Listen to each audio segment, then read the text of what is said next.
చూసారా, ఇందులో 17% తేమ చూపిస్తుంది. ఇందులో 17% కన్నా ఎక్కువ పర్సెంటేజ్ ఉంటే మాయిశ్చర్ ఎక్కువ ఉన్నట్టే. కానీ అలా చూపించట్లేదు ఎందుకు? సో ఈ ధాన్యంలో మీరన్నట్టు తేమ లేదు, పళ్ళు లేదు.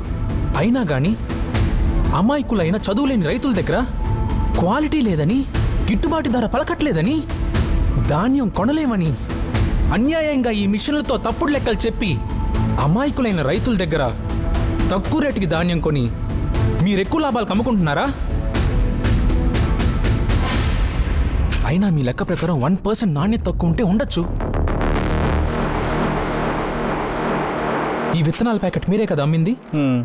ఈ ప్యాకెట్ పై విత్తనం 75% గ్యారంటీ అని ఉంది, 100% అని లేదు. అయినా మీరు ఎంఆర్పీ రేట్కే అమ్ముతున్నారు. అలాంటిది కనీసం మద్దతు ధర పెట్టే రైతుల దగ్గర కొనొచ్చు కదా.